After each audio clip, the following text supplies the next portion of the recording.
بسم اللہ الرحمن الرحیم۔ السلام علیکم ورحمۃ اللہ وبرکاتہ۔ نحمدہ ونصلی ونسلم علی رسولہ الکریم، اما بعد فاعوذ باللہ من الشیطان الرجیم، بسم اللہ الرحمن الرحیم۔ قد جاءکم من اللہ نور وکتاب مبین وإن كانوا من قبل لفی ضلال مبین۔ صدق اللہ مولانا العظیم وصدق رسولہ النبی الکریم الامین، ونحن علی ذالک من الشاہدین والشاکرین والحمد للہ رب العالمین۔ تمام احباب درود پاک پڑھیے۔ الصلاۃ والسلام علیک یا رسول اللہ وعلی آلک واصحابک وسلم یا نبی اللہ۔ الصلاۃ والسلام علیک یا رسول اللہ وعلی آلک واصحابک وسلم یا حبیب اللہ۔ برادران عزیز، اللہ کے فضل اور توفیق سے آج کے خطبہ جمعۃ المبارک میں ربیع الاول شریف کی مناسبت سے چند باتیں عرض کروں گا۔ آج کا جو ہمارا موضوع ہے یہ ربیع الاول شریف کی مناسبت سے یہ پہلی گفتگو ہے آج، اور میں چاہوں گا کہ ہم نبی کریم صلی اللہ علیہ وسلم کی زندگی، آپ کی عظمت، آپ کی شان اور آپ کی آمد کے بعد جو دنیا کی ایک بہت بڑی سماجی سطح پر تبدیلی واقع ہوئی، عقائد اور نظریات کے اندر جو اصلاح آئی، اس کا ذکر کرنے سے پہلے اس تناظر اور پس منظر کو سمجھیں کہ چیزیں اپنی ضدوں سے پہچانی جاتی ہیں۔ الاشیاء تعرف باضدادہا، اندھیرے کی صحیح سمجھ آتی ہے روشنی کی اگر آدمی اندھیرے سے واقف ہو، اور جس نے کوئی ظلم و ستم کا دور دیکھا ہو اس کو عدل اور انصاف کی صحیح قدر معلوم ہوتی ہے۔ بندہ بیماری سے گزرا ہو، صحت کا اندازہ ہوتا ہے کہ یار یہ کتنی بڑی نعمت ہے۔ رسول اللہ صلی اللہ علیہ وسلم کی آنے کے ساتھ جو انقلاب دنیا کے اندر برپا ہوا اور جو تبدیلی واقع ہوئی، اس تبدیلی کا تذکرہ کرنے سے پہلے ضروری ہے کہ اس چیز کو جانا جائے کہ اصل میں دنیا اس وقت تھی کیا، صورتحال کس طرح کی تھی، نظریات کے اعتبار سے، عقائد کے اعتبار سے، سماجی اور معاشرتی زندگی کے اعتبار سے دنیا کے حالات کیا تھے۔ جسٹس پیر محمد کرم شاہ الازہری رحمۃ اللہ تعالیٰ علیہ نے نبی صلی اللہ علیہ وسلم کی آمد کا جو پہلے کا دور ہے، اپنی سیرت پر کتاب ضیاء النبی کی پہلی جلد کے اندر اس دور کے لیے جو ٹرم استعمال کی وہ شب دیجور ہے، گٹا ٹوپ اندھیرا۔ دنیا کس طرح کے دور سے گزر رہی تھی کہ حضرت عیسیٰ علیہ السلام کو آسمان پر اٹھائے 571 برس، اتنا طویل عرصہ گزر چکا ہے، اور اس کے بعد جو صورتحال خراب ہوئی اور انسانوں نے جس طرح مذہب کے نام پر جس طرح مذہب کے ساتھ کھلواڑ کیا ہے وہ ایک پوری تاریخ ہے۔ تو شب دیجور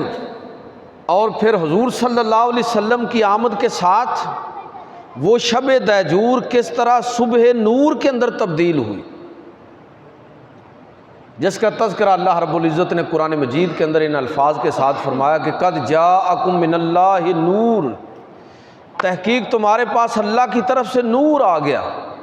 وکتاب مبین، وکتاب مبین، اور روشن کتاب۔ تو ہمارے مفسرین نے لکھا ہے کہ یہاں نور سے مراد رسول اللہ صلی اللہ علیہ وسلم کی ہستی اور ذات ہے، کہ آپ کے آنے سے پہلے جو خیابان ہستی اجڑا پڑا تھا اور خزاں کی چیرہ دستیوں نے جس طرح پورے گلشن کو اجاڑ کر رکھ دیا تھا، جس طرح بلبلیں نغمے بھول چکی تھیں، سسکتی ہوئی انسانیت کسی مسیحا کی تلاش میں تھی، تو اس وقت پیغمبر صلی اللہ علیہ وسلم وما ارسلناک الا رحمۃ للعالمین کا تاج پہن کر دنیا کے اندر تشریف لائے۔ تو آپ صلی اللہ علیہ وسلم کی آمد سے پہلے کس طرح کی صورتحال تھی، اس کو جاننا اس لیے ضروری ہے تاکہ رسول خدا صلی اللہ علیہ وسلم کے آنے کے ساتھ جو انقلاب برپا ہوا، اس انقلاب کی حقیقی قدر و قیمت سے ہم لوگ آگاہ ہو سکیں۔ قرآن مجید فرقان حمید کے اندر اللہ رب العزت ارشاد فرماتا ہے کہ یہ حضور کی آمد سے پہلے جو شب دیجور تھی، ظاہر الفساد فی البر والبحر، کہ بحر و بر یہ فساد، انتشار، افتراق اور نفرت سے بھرے ہوئے ہیں، بما کسبت ایدی الناس،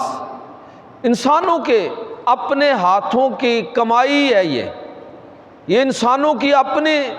کرتوت ہیں، جس کے نتیجے میں پوری روئے زمین اور ہر طرف بحر و بر شر اور فساد کے ساتھ بھرے ہوئے ہیں۔ تو اللہ تعالیٰ نے اس ماحول کے اندر اپنے پیغمبر صلی اللہ علیہ وسلم کو مبعوث فرمایا۔ اگر ہم صحیح معنوں میں یہ جاننا چاہیں کہ کس طرح کی خرابیاں برپا تھیں، تو اگر آپ پہلے پیغمبروں کی تعلیمات کا جائزہ لیں اور پہلے پیغمبروں پر جو کتابیں نازل ہوئی ہیں ان کے اندر کس طرح تحریفات ہو چکی تھیں، آپ تورات کو دیکھیے، زبور کو دیکھیے، انجیل کو دیکھیے، آج بھی جو ہمارے پاس اس کا ریکارڈ موجود ہے، اس کو پڑھنے کے بعد خود مغرب کے علماء نے اس بات کو تسلیم کیا ہے کہ یہ الہامی کتابیں وہ نہیں ہیں جو موسیٰ، عیسیٰ اور داؤد علیہ السلام ان پر نازل ہوئی تھی۔ واضح طور پر محسوس کیا جا سکتا ہے کہ ان کتابوں کے اندر کہاں کہاں خود انسانوں نے تبدیلی کر دی ہے۔ تو ظاہر ہے کہ جب انسان تبدیلی کریں گے، کوئی صحیح بات وہ بچ بھی جائے گی اس میں سے، اور وہ اپنی طرف سے بھی چیزیں ایڈ کر دیں گے۔ اسی لیے حضور صلی اللہ علیہ وسلم نے فرمایا تھا کہ لا تصدقوا اہل الکتاب ولا تکذبوہم، کہ اہل کتاب کی کسی بات کی نہ تصدیق کرو اور نہ تکذیب۔ ہو سکتا ہے کوئی بات ٹھیک ہو تم جھٹلا دو، اور ہو سکتا ہے کہ کوئی بات غلط ہو تم خام خواہ اس کی تصدیق کر دو۔ تو یہ سارا جتنا بھی مواد اور جتنی بھی کتابیں اور صحائف پہلے انبیاء پر نازل ہوئے تھے، انسانوں نے پہلا کھلواڑ تو ان کتابوں کے ساتھ کیا۔ حضور کی آمد سے پہلے کوئی آسمانی کتاب اور صحیفہ پوری طرح محفوظ نہیں تھا۔ پھر دوسرا، جب آپ کا وہ نظریات اور عقائد ہی محفوظ نہیں ہے، تو انسان اپنی سماجی زندگی اور سماجی رویوں کا جو اظہار کرتا ہے تو وہ اپنے عقائد اور نظریات کے تناظر میں کرتا ہے۔ بھائی جو بندے کا عقیدہ اور نظریہ ہو اسی کے مطابق ظاہر ہے کہ وہ پرفارم کرے گا نا، اسی کے مطابق وہ اپنی سماجی زندگی بسر کرے گا۔ تو جب وہ صحائف اور عقائد اور نظریات جن صحائف کے کتابوں کے اندر تھے، جب وہ کتابیں ہی تبدیل ہو گئی ہیں، تو گویا کہ انسانوں کے سارے عقائد اور نظریات بھی تباہ و برباد ہو گئے۔ اگر توحید کا تصور تھا، آخرت کے حوالے سے تعلیمات تھیں، تو اس میں بہت ساری چیزیں انسانوں نے تبدیل کر کے رکھ دیں، ان کا حلیہ بگاڑ کر رکھ دیا۔ اب جب وہ عقائد اور نظریات ہی تبدیل ہو گئے ہیں، ان کے اندر تحریف ہو گئی ہے، تو ان عقائد اور نظریات اور ان تعلیمات کے مطابق، تحریف شدہ تعلیمات کے مطابق انسان جو پرفارم کریں گے تو وہ بھی غلط ہی ہوگا۔ تو اس لیے پہلا بڑا مسئلہ تو یہی پیدا ہو گیا۔ اور پھر دوسرا مسئلہ یہ پیدا ہوا کہ جب وہ تعلیمات محفوظ نہیں ہیں اور لوگوں نے اس کے اندر تبدیلی کر دی ہے، تو اب اس کے مطابق اگر لوگ زندگی گزاریں گے ہو سکتا ہے کہ انسانوں نے کوئی اچھی بات بھی کی ہو، لیکن یہ بھی ممکن ہے کہ کوئی غلط بات بھی دین کے نام پر ایڈ کر دی ہو اور غلط بات زیادہ کی۔ آپ وہ صحائف اس دور کے اندر بھی اگر ہم ان کو دیکھیں کہ جو تورات ہے، زبور ہے، انجیل ہے، اور اس کے ساتھ دیگر مذاہب کی کتابیں بھی اگر آپ ملا لیں تو وہ ساری کی ساری تحریف شدہ کتابیں، ان کے تحریف شدہ ہونے کی اس سے بڑی دلیل اور کوئی نہیں کہ خلاف عقل اور خلاف فطرت ہے۔ اللہ تعالیٰ نہ کوئی خلاف عقل حکم دیتا ہے اور نہ ہی خلاف فطرت کوئی تعلیم ارشاد فرماتا ہے۔ پیغمبروں کے ذریعے اللہ نے جو تعلیمات دی ہیں وہ عین عقل اور فطرت کے تقاضوں کے مطابق۔ اگر وہ چیزیں جو مذہب کے نام پر پیش کی گئیں اور آج بھی پیش کی جا رہی ہیں، اگر وہ انسان کی عقل اور فطرت کے تقاضوں کے خلاف ہے تو سمجھ لیجئے کہ وہ خدا کی تعلیم نہیں ہے، وہ پیغمبروں کی تعلیم نہیں ہے، انسانوں نے اس میں اپنی طرف سے گڑبڑ کر دی ہے۔ لہٰذا آپ دیکھیں کہ جب اللہ کے پیغمبر صلی اللہ علیہ وسلم تشریف لائے تو نبی صلی اللہ علیہ وسلم نے اس دور کا جو تہذیبی منظرنامہ ہے، اس تہذیبی منظرنامے کو کس طرح بالکل تلپٹ کر دیا، تبدیل کر کے رکھ دیا۔ وہ تہذیبی منظرنامہ کیا تھا؟ اگر ہم اس کا مطالعہ کریں تو بات ہمارے سامنے آتی ہے کہ اس دور کا تہذیبی منظرنامہ، ہندوستان کی تاریخ کو پڑھا جائے، حضور کی آمد سے پہلے کی خاص طور پر بات کر رہا ہوں، روم اور ایران کی تہذیبوں کا مطالعہ کیا جائے، یونانی تہذیب جو تہذیبوں کی ماں کہلاتی ہے اس کا مطالعہ کیا جائے، تو جو بات ہمارے سامنے آتی ہے وہ بڑی خوفناک ہے کہ اگر ہم عقائد اور نظریات کی بات کریں تو کس طرح اللہ کی توحید کا تصور انسانوں نے بالکل درہم برہم کر دیا۔ کہیں تو توحید کی جگہ تثلیث آ گئی عیسائیت کے اندر، ہندو مذہب کے اندر تریمورتی، یہودی مذہب کے اندر سنویت کے خدا اور خدا کا بیٹا، وقالت الیہود عزیر ابن اللہ، یہ چیزیں مذہب کے نام پر آ گئی۔ تو انسانوں نے توحید کا تصور جو ہے اس کو گہنا دیا، آخرت کے تصور کو بالکل تبدیل کر کے رکھ دیا، سماجی زندگی سے متعلق جو تعلیمات تھیں ان کے اندر ایسی ایسی تبدیلیاں کر دیں کہ جن کا رشتہ کسی بھی صورت میں کسی الہامی کتاب کے ساتھ جوڑنا ممکن نہیں ہے، اور جس کو رسولوں کی طرف منسوب کرنا پیغمبروں کی شان کے خلاف ہے۔ اگر ہم حضور صلی اللہ علیہ وسلم کے لائے ہوئے انقلاب کو سمجھنا چاہتے ہیں تو آپ سے پہلے کے دور کی خرابیوں کو جاننا بڑا ضروری ہے، تبھی ہمیں قدر ہوگی کہ حضور نے کیا تبدیلی پیدا کی۔ تو اگر دیکھا جائے کہ سماجی سطح پر کیا صورتحال تھی کہ اللہ کے پیغمبر صلی اللہ علیہ وسلم سے پہلے اگر آپ یونان کی تہذیب کو دیکھیں کہ جو تہذیبوں کی ماں کہلاتی ہے، وہاں پر صورتحال یہ ہے کہ ارسطو جیسا معلم اخلاق اگر یہ بات کہے غلاموں کے بارے میں کہ غلام وہ آلہ ہے کہ جس کے اندر جان ہوتی ہے، یعنی اس کو انسان بھی تسلیم کرنے کے لیے تیار نہیں ہے۔ اگر ارسطو جیسا آدمی یہ بات کرے جو کہ دنیا کے اندر آج بھی ایک ریفرنس ہے، جس کے مکالمے آج بھی دلیل کے طور پر پیش کیے جاتے ہیں، جس کی فکر کو آج بھی خراج تحسین پیش کیا جاتا ہے، اگر وہ شخص پچھے ہوئے طبقات کے بارے میں اس طرح کے نظریات پیش کرے کہ غلام وہ اللہ ہے جس میں جان ہوتی ہے، اور اگر وہ اس چیز کو لوگوں کے اندر بیان کرے کہ عورت کسی بھی صورت میں قابل احترام نہیں ہے، اور انسانی سماج کو کئی حصوں کے اندر تقسیم کرنے کا تصور یونانی تہذیب کے اندر ہمیں ملتا ہے کہ بادشاہ، امراء ایک بالکل الگ طبقہ ہے، اور عوام بالکل اس سے الگ، اور عوام عام آدمی وہ حقوق رکھتا ہی نہیں ہے جو طبقہ امراء اور بادشاہ کے۔ میرا کہنے کا مطلب یہ ہے کہ اگر یہ صورتحال ہو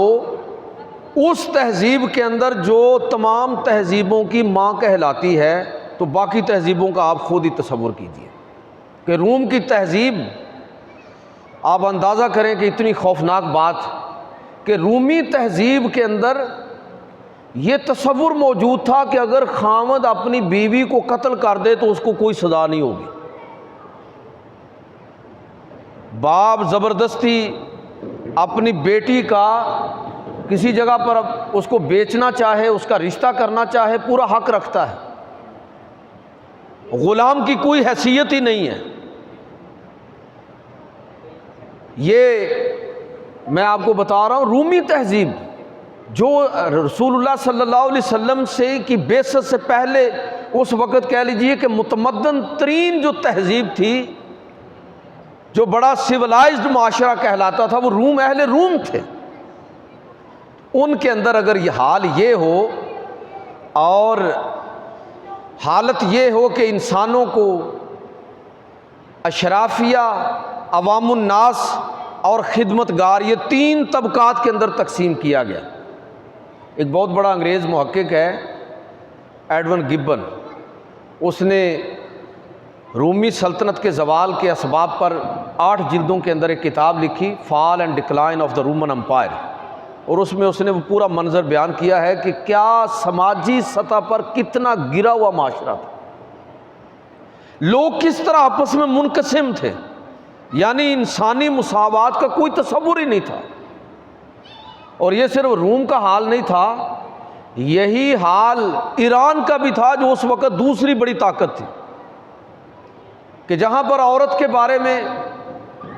کہ ایرانی تہذیب کے اندر، یعنی یہ چیز، اس کو بیان کرنا بھی اتنا آسان نہیں ہے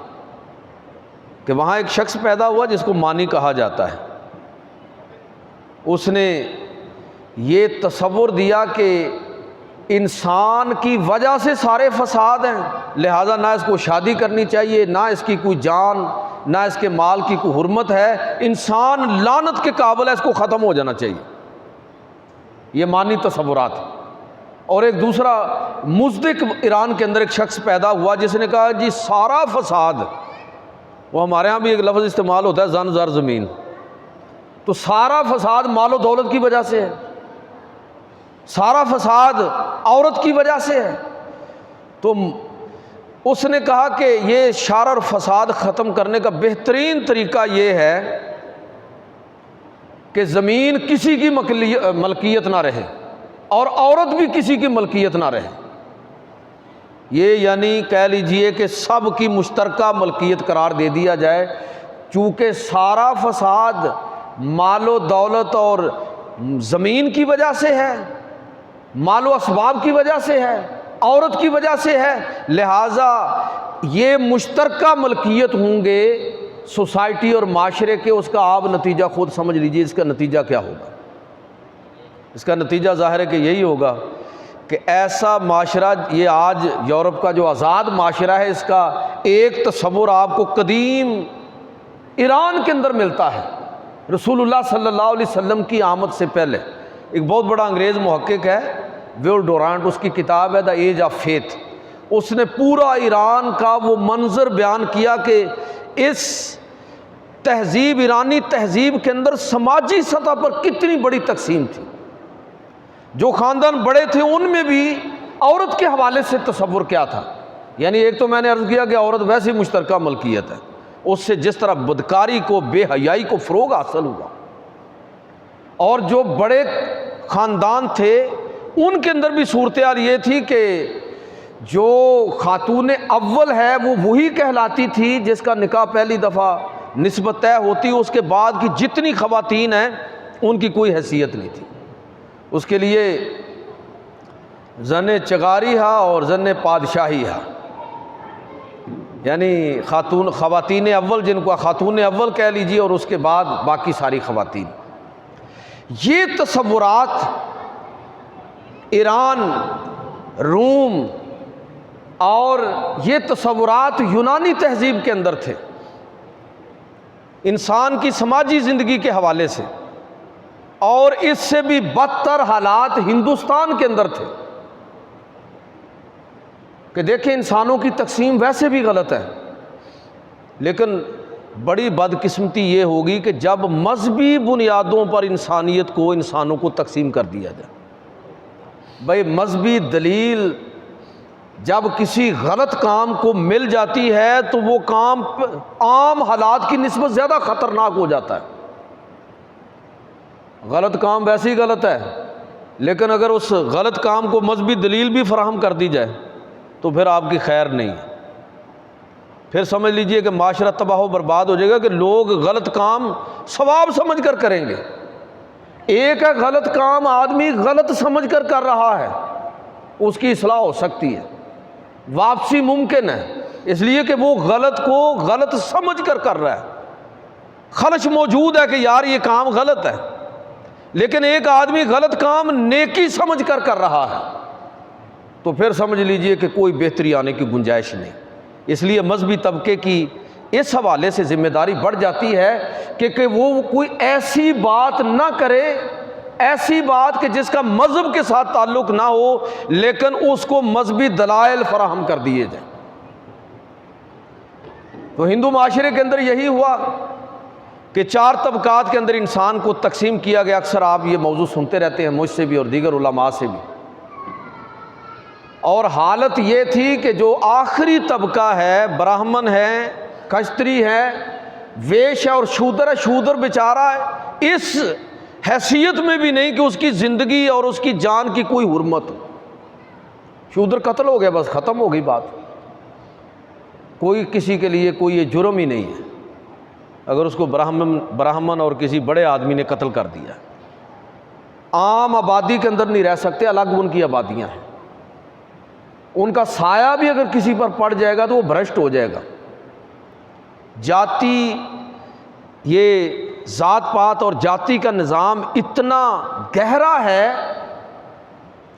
کہ اگر کوئی اس سے نکلنے کی کوشش کرے تو تب بھی ہندو مذہب کے اندر اس کی گنجائش نہیں ہے، یعنی دلت یا شودر اور اس میں اچھوت اور ہریجن، یہ سارے ان کے آگے پھر ان لوگوں کے لیے یہ ٹرمینالوجی استعمال ہوتی ہے کہ جنہوں نے نکلنے کی کوشش کی، کسی اور جاتی کے اندر شادی کر لی، تو اب جو بچہ پیدا ہوگا وہ یہ نہیں ہے کہ وہ کسی اور جاتی میں شمار ہو جائے گا، اب وہ اس جاتی میں بھی بدترین شمار ہوگا۔ یہ حالات تھے دنیا کے، اور عرب کے اندر تو حالات اور بھی خراب تھے، غلام کوئی حیثیت ہی نہیں تھی۔ اللہ کے پیغمبر صلی اللہ علیہ وسلم تشریف لائے تو سماجی سطح پر جو عورت کے حوالے سے تصورات تھے، جو انسانوں کے حوالے سے تصورات تھے، جو بات میں عرض کرنا چاہتا ہوں آپ کی خدمت میں کہ آپ اس شب دیجور کا تصور کیجئے تاکہ آپ کو صبح نور کی قدر معلوم ہو کہ حضور کی آمد سے تبدیلی کیا آئی ہے۔ نبی کریم صلی اللہ علیہ وسلم تشریف لائے، وہ عورت جس کی کوئی حیثیت نہیں تھی، نہ یونانی تہذیب کے اندر، نہ ہندی تہذیب کے اندر، نہ مصری تہذیب کے اندر، نہ روم اور ایران کی تہذیبوں کے اندر، جس کی کوئی حیثیت نہیں تھی، اللہ کے پیغمبر صلی اللہ علیہ وسلم نے اس عورت کے لیے جب وہ حقوق بیان کیے تو عرب حیرت زدہ رہ گئے کہ کیا عورت کا بھی وراثت میں حق ہوگا؟ للذکر مثل حظ الانثیین، کیا عورت کو نکاح کے بدلے میں، نکاح قبول کرنے کے بدلے میں کیا حق مہر دیا جائے گا؟ کیا ترکے میں اس کو بھی اسی طرح حصہ دیا جائے گا جس طرح باقی ورثاء ہیں؟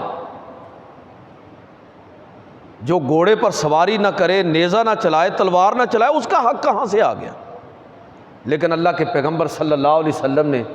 عورت کے حقوق کی انسانی تاریخ میں اس انداز میں پہلی دفعہ جو بات کی ہے تو وہ محمد رسول اللہ صلی اللہ علیہ وسلم نے کی ہے کہ لوگو، یہ بچی تمہارے گھر میں اللہ کی رحمت اور امانت ہے۔ زندہ درگور کرنے والے لوگوں کو پیغام دیا گیا، خبردار اگر بچی کی جان لینے کی کوشش کی تو جان لو کہ یہ بچی قیامت کے دن اللہ کی بارگاہ میں سوالیہ نشان بن کر تمہارے سامنے کھڑی ہوگی کہ بِأَيِّ ذَنْبٍ قُتِلَتْ، کہ اسے کس جرم کے اندر قتل کیا گیا ہے۔ اللہ کے پیغمبر صلی اللہ علیہ وسلم نے اعلان کیا، اے لوگو اس کا وراثت میں بھی حصہ ہے، اس کا ترکے میں بھی حصہ ہے، اس کا حق مہر اس کو دیا جائے گا، جو اس کے حقوق ہیں جو تمہارے ہیں وہی حقوق اس کے لیے ہیں۔ اور پھر یہ ہے کہ حضور نے اعلان فرمایا کہ مَنْ عَلَى جَارِيَتَيْنِ آنَا وَهُوَ فِي الْجَنَّةِ هَكَذَا وَضَمَّ أَصَابِعَهُ، حضور نے اس طرح ہاتھ اٹھا کے فرمایا کہ جس کی 2 بیٹیاں ہوں اور وہ ان کی پرورش کرے، خوش دلی کے ساتھ ان کے حقوق کو، ذمہ داریوں کو پورا کرے، میں اور وہ جنت میں اس طرح ہوں گے جس طرح 2 انگلیاں، اور پھر آپ نے ان کو ملا دیا۔ کسی صحابی نے سوال کیا، یا رسول اللہ اگر کسی کی ایک ہو کہ یہ عزت اور یہ، تو اس کے لیے جس کی 2 ہوں 3 ہوں زیادہ ہوں، تو اگر کسی کی ایک ہی بیٹی ہو تو آپ صلی اللہ علیہ وسلم نے فرمایا کہ یہ خوشخبری اس کے لیے بھی ہے کہ اگر بیٹی ہے، اگر بہن ہے، اگر بیوی ہے، اگر ماں ہے، تو جس طرح اسلام نے اس کے حقوق کو بیان کیا، ماں کے قدموں کے اندر جنت رکھ دی، بہن کو عزت اور وقار کا مقام عطا کیا، بیٹی کو رحمت قرار دیا، بیوی کا وہ مقام اور مرتبہ بیان کیا، اس کے وہ حقوق بیان کیے کہ نبی کریم صلی اللہ علیہ وسلم، حضرت عمر فرمایا کرتے تھے کہ جب تک حضور صلی اللہ علیہ وسلم کا وصال نہیں ہوا تو عورتوں کے حقوق ایسے مسلسل نازل ہو رہے تھے، ہم کوئی بات کرتے تھے حکم نازل ہو جاتا تھا کہ ایسا تم نہیں کر سکتے، تو ہم عورتوں سے بات کرتے ہوئے ڈرتے تھے کہ اگر ہم نے کوئی بات کی تو ابھی جبریل امین آئیں گے اور کوئی نئی ہدایت آ جائے گی اور ہمارے لیے بات کرنے کی گنجائش ہی نہیں رہے گی۔ کہتے ہیں کہ حتیٰ کہ اللہ کے رسول صلی اللہ علیہ وسلم کا وصال ہوا تو اب ہمیں یہ ہو گیا کہ اب جو نازل ہونا تھا وہ ہو گیا ہے، تو اب ہم نے عورتوں کے ساتھ کھلے ڈلے انداز میں بات کرنا شروع کی۔ اس درجے حق جو ہے وہ عورت کو دیا۔ آپ وہ پس منظر بھی ذہن میں رکھیں جو ساری تہذیبوں کے اندر ہے، اور وہ چیز بھی ذہن میں رکھیں کہ تمام تہذیبوں کے اندر انسان کے حوالے سے تصور کیا ہے، پسے ہوئے طبقات کے حوالے سے تصور کیا ہے، انسانوں کے بارے میں مجموعی رویے کیا ہیں، تو پھر آپ کو سمجھ آئے گی کہ رسول اللہ صلی اللہ علیہ وسلم سماجی سطح پر کتنا بڑا انقلاب لے کر آئے تھے کہ ایسا معاشرہ جس میں غلام کی کوئی حیثیت نہیں، حضور صلی اللہ علیہ وسلم اس کو وہ مقام اور عزت دیتے ہیں کہ بلال حبشی رضی اللہ تعالیٰ عنہ کو فرماتے ہیں، بلال میں نے آسمان دنیا پر جنت کے اندر تمہارے چلنے کی آواز کو سنا ہے، کون سا نیک عمل تم کرتے ہو؟ یہ بلال حبشی کہ جن کو جناب عمر فاروق رضی اللہ تعالیٰ عنہ جب بلاتے تھے تو فرمایا کرتے تھے کہ سیدنا بلال، ہمارے آقا، سید کا مطلب آقا، ہمارے آقا بلال، وہ بلال جو بیت اللہ کی چھت پر کھڑے ہو کے جو ہے وہ اذان دے رہے ہیں۔ حضرت زید بن حارثہ حضور صلی اللہ علیہ وسلم کے آزاد کردہ غلام، پالا پوسا پھر آزاد کر دیا، منہ بولا بیٹا بنا لیا۔ قرآن مجید سورہ احزاب کے اندر صرف ایک ہی صحابی کا نام قرآن میں آیا ہے، وہ حضرت زید ہے سورہ احزاب کے اندر۔ حضرت زید بن حارثہ رضی اللہ تعالیٰ عنہ، کیسی شان ان کو عطا فرمائی،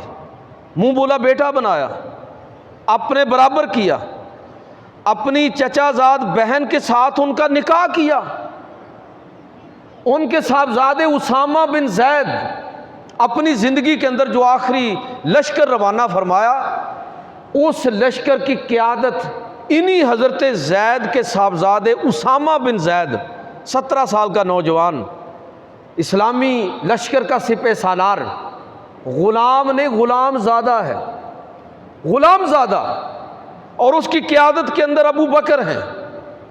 عمر فاروق ہیں، عثمان غنی ہیں، اور بڑے بڑے اکابر صحابہ ان کی قیادت میں جنگ کے لیے نکل رہے ہیں، اور جنگ اس لشکر کی قیادت کرنے والا کون ہے؟ اسامہ بن زید بن حارثہ رضی اللہ تعالیٰ عنہ، جو صرف غلام ہی نہیں ہے بلکہ غلام زادہ ہے۔ میرا کہنے کا مطلب یہ ہے کہ یہ عزت انسانوں کے حوالے سے وہ تقسیم ختم ہو گئی۔ اللہ کے پیغمبر صلی اللہ علیہ وسلم نے اعلان فرمایا، یا ایھا الناس انا خلقناکم من ذکر و انثی وجعلناکم شعوبا وقبائل لتعارفوا، اے لوگو ہم نے تم سب کو ایک جان سے پیدا کیا ہے، ایک مرد اور عورت سے پیدا کیا ہے،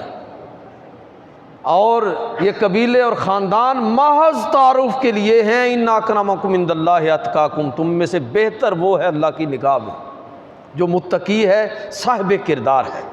میرے بھائیوں، اللہ کے نبی صلی اللہ علیہ وسلم یہ انقلاب لے کر آئے کہ جس میں انسانیت کے لیے پیغام تھا کہ انسانی مساوات، ایک عالمی معاشرہ کیسے قائم ہو سکتا ہے۔ وہ کوئی کسی اور مذہب کے لیے، کسی اور نیو ورلڈ آرڈر کے لیے ممکن ہی نہیں ہے کہ ایک ایسا معاشرہ جس میں مذاہب کے حوالے سے اتنی فلیکسیبلٹی ہو، اتنی گنجائش ہو کہ ہر مذہب کا رہنے والا اس سوسائٹی اور معاشرے کے اندر رہ سکتا ہے، اپنے طریقے کے مطابق عبادت کر سکتا ہے، اپنے رسم و رواج کو اپنے مذہب اور عقیدے کے مطابق انجام دے سکتا ہے۔ یہ وہ انقلاب ہے، یہ وہ رواداری ہے، یہ وہ تبدیلی ہے جو اللہ کے پیغمبر صلی اللہ علیہ وسلم لے کر آئے سماج کے اندر۔ نبی کریم صلی اللہ علیہ وسلم سماجی سطح پر عورت اور مرد اور انسان اور ہر مذہب کے ماننے والے کے لیے اس طرح کی تعلیمات لے کر آئے ہیں۔ یہ ہے اصل میں اس صبح نور کے طلوع ہونے کا نتیجہ۔ اور ایک اور بہت بڑی تبدیلی جو اللہ کے پیغمبر صلی اللہ علیہ وسلم لے کر آئے کہ ہر مذہب کے اندر، چاہے وہ یہودیت ہو، عیسائیت ہو، ہندو مذہب ہو، بدھ مت ہو، جین مت ہو، سکھ مت ہو، کنفیوشزم ہو، یا قدیم ایرانی مذہب زرتشت مذہب ہو، وغیرہ وغیرہ، اگر آپ ان مذاہب کی تاریخ پڑھیں تو آپ کو پتہ چلے گا کہ ان مذاہب کے اندر ایک بہت بڑا مسئلہ یہ تھا کہ مذہبی رسومات اور عبادات ادا کرنے کے لیے لوگ مذہبی طبقے کے محتاج تھے، کہ اگر کوئی مخصوص آپ عبادت کرنا چاہتے ہیں، کوئی رسم کرنا چاہتے ہیں، قربانی پیش کرنا چاہتے ہیں، تو یہ پروہت کا حق ہے، یہ برہمن کا حق ہے، یہ ہولی فادر کا حق ہے، یہ ربی کا حق ہے۔ یہ خاص مذہبی طبقات کے ذریعے اگر آپ یہ کام انجام دیں گے تو آپ کی عبادت اللہ کی بارگاہ میں قبول تب ہوگی، خدا کی بارگاہ میں تب قبول ہوگی۔ اگر آپ اس تنقید کو پڑھنا چاہیں، جو ابھی میں نے شروع میں جو حوالے دیے ان کو پڑھیے، اور اگر آپ سیکنڈری سورس سے پڑھنا چاہتے ہیں تو صرف ایک کتاب پڑھ لیں، جسٹس پیر محمد کرم شاہ الازہری کی کتاب ضیاء النبی پہلی جلد آپ پڑھ لیں، سارا آپ کے سامنے وہ منظر آ جائے گا کہ اصل میں اس وقت صورتحال کیا تھی، اللہ کے نبی صلی اللہ علیہ وسلم نے اس میں تبدیلی کیا پیدا کی۔ آپ صلی اللہ علیہ وسلم نے لوگوں کو کس طرح مذہبی طبقات، مذہبی اشرافیہ کس طرح لوگوں کو بلیک میل کرتا تھا کہ اگر آپ گناہوں کو بخشوانا چاہتے ہیں تو یہ ریٹ لسٹ لگی ہوئی ہے، ذرا بتائیے کہ آپ نے کون سا گناہ کیا ہے، تو اتنی رقم جو ہے ابھی خزانے میں جمع کروا دیں، آپ کا گناہ معاف ہو گیا۔ یہ صرف عیسائی مذہب کے اندر نہیں تھا، یہ باقی مذاہب کے اندر بھی یہی مسئلہ تھا۔ براہمن، پروہت، بھکشو، مقدس باپ، پوپ، یہ سارے یہی کام کر رہے تھے۔ اور ایران کے اندر ایک پورا خاندان، ایک قبیلہ کہہ لیجئے کہ ان کو موغ کہا جاتا تھا۔ یہ جو علامہ اقبال کی تنقید ہے نا، پیر مغاں، مغاں کا لفظ اقبال نے استعمال کیا اپنے، پیر مغاں، یہ اصل میں قدیم جو یونانی فلسفہ ہے مذاہب کی تاریخ اس میں مغ اور مغاں یہ مذہبی رہنما کو کہا جاتا تھا جس کے پاس سارے اختیار ہوتے تھے کہ اگر آپ نے کوئی بخشوانا ہے کسی کو تو آپ ان کی مدد لیں گے تو آپ کے فوت شدگان کی معافی ہوگی۔ اسلام نے اس چیز کو ختم کر دیا۔ آپ اپنے بزرگوں کے لیے براہ راست اللہ تعالیٰ سے دعا کیجیے۔ اگر آپ کسی بزرگ سے کسی عالم دین سے دعا کرواتے ہیں تو بہت اچھا ہے، کوئی مسئلہ نہیں ہے، لیکن آپ محتاج نہیں ہیں کہ اگر کسی عالم دین کے پاس جائیں گے تو تب آپ کے بزرگوں کی بخشش ہوگی۔ وہ ہمارے ہاں ایک بیماری ہے نا، لوگ کہتے ہیں جی فاتحہ پڑھیے 3 دفعہ قول شریف، اول آخر درود شریف، اور پھر میری ملک کیجیے۔ کیا مطلب ہے ملک کرنے کا؟ اس کا مطلب یہ ہے کہ آپ میری ملک کریں گے، میں آگے پہنچاؤں گا تو پہنچے گا، اگر میں نہیں پہنچاؤں گا تو نہیں پہنچے گا۔ یہ وہی جہالت ہے جس کو اللہ کے پیغمبر صلی اللہ علیہ وسلم نے ختم کیا ہے۔ ہم سب فاتحہ پڑھیں گے اور سارے دعا کریں گے، ہم میں سے کوئی ایک دعا کروا دے گا؟ آپ میں سے ہر شخص دعا کرنے کی اہلیت اور صلاحیت رکھتا ہے۔ اس لیے مسلمان کو اس مذہبی اشرافیہ کی بلیک میلنگ سے نکال دیا اسلام نے۔ اللہ کے پیغمبر صلی اللہ علیہ وسلم نے مذہبی اشرافیہ پر جس طرح کی آپ نے تعلیمات پیش کی، مذہبی اشرافیہ نکل گیا اس میں سے۔ آپ اپنے بزرگوں کی خود نماز جنازہ پڑھا سکتے ہیں،